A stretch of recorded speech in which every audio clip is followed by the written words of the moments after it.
Tomahawks on the table, HIMARS in sight, ATACMS whispered in strategy rooms.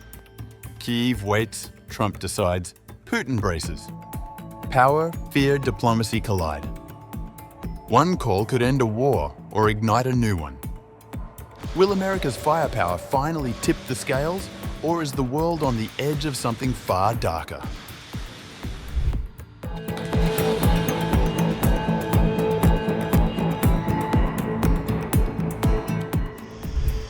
Is Ukraine finally getting its hands on Tomahawk missiles? The question moved closer to reality on October 11th, when US President Donald Trump and Ukrainian President Volodymyr Zelensky discussed bringing an end to Russia's invasion. With the US arming Kyiv, with Tomahawk missiles appearing increasingly likely. According to an Axios report, citing two sources with knowledge during a 30-minute phone call, the two leaders discussed Tomahawks and air defense systems. Following the call, Zelensky posted on X to address the discussion. I informed President Trump about Russia's attacks on our energy system, and I appreciate his willingness to support us. We discussed opportunities to bolster our air defense, as well as concrete agreements that we are working on to ensure this. There are good options and solid ideas on how to truly strengthen us. There needs to be readiness on the Russian side to engage in real diplomacy. This can be achieved through strength. Thank you, Mr. President. However, Zelensky's appetite for American firepower extends well beyond what's currently on the table. Just a day earlier, on October 10th, during a press briefing, the Ukrainian president revealed just how much military hardware he believes Ukraine needs to turn the tide. We spoke with President Trump during our latest meeting in New York, not only about Tomahawks, but also about HIMARS. I also mentioned ATACMS. I won't go into details, but if you have 30, 40, or 50 ATACMS, that is, frankly speaking, nothing. He emphasized that if the goal is real military effectiveness, weapons shipments must be scaled accordingly. When one of our partners says they are helping us with long-range weapons with ATACMS, in my view, it should sound 10 times more than what is actually being provided. If you want to see a real effect, then you need to deliver numbers capable of producing that effect. This isn't marketing. It's not just to be able to say, yes, we gave something.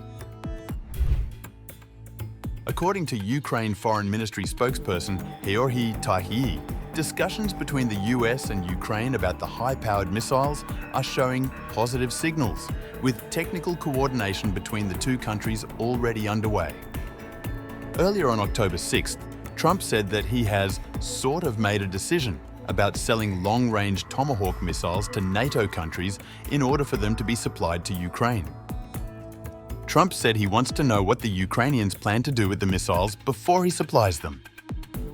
Zelensky asked Trump for Tomahawks during their meeting on the sidelines of the UN General Assembly last month. At that time, speaking to Axios, he said that Ukraine might not even need to use them, because simply having them could be enough to force Putin to negotiate.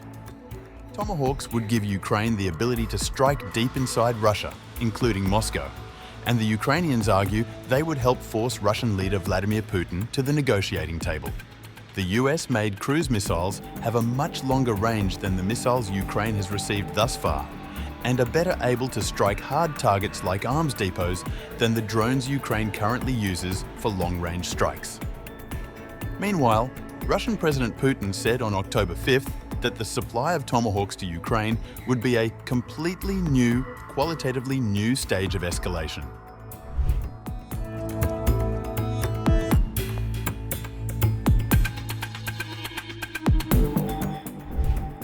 During a phone call, Ukrainian President Zelensky also urged US President Trump to broker peace in Ukraine like in the Middle East, saying if the United States president could stop one war, others can be stopped as well. I had a call with US President Donald Trump, a very positive and productive one. I congratulated President Donald Trump on his success and the Middle East deal he was able to secure, which is an outstanding achievement. If a war can be stopped in one region, then surely other wars can be stopped as well, including the Russian war. The call came a day after Russia launched a large-scale attack on Ukraine's energy infrastructure, knocking out power to parts of Kyiv and 9 other regions. Ukrainian officials said electricity has since been restored, and local authorities said at least 5 people were killed in Saturday's strikes, including 2 inside a church in Kostyantinivka. In a separate ex-post, the Ukrainian president accused Russia of taking advantage, while global leaders focus on ending the war in the Middle East.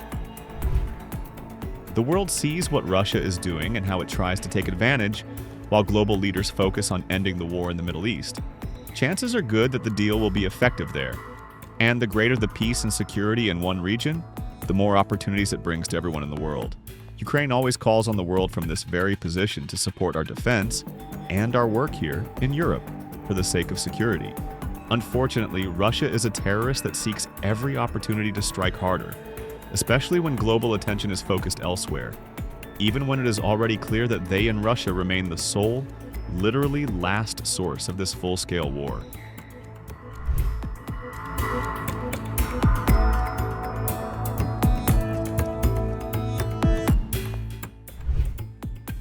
Relations between Zelensky and Trump have warmed dramatically since February when they sparred during a televised meeting at the White House.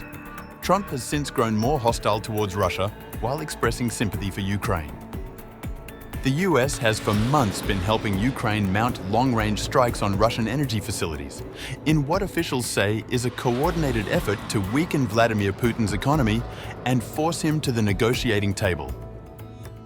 American intelligence shared with Kyiv has enabled strikes on important Russian energy assets, including oil refineries far beyond the front line, according to multiple Ukrainian and US officials familiar with the campaign.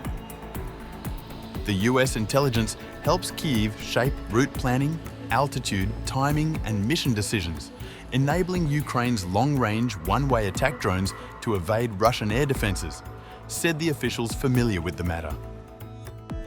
3 people familiar with the operation said Washington was closely involved in all stages of planning.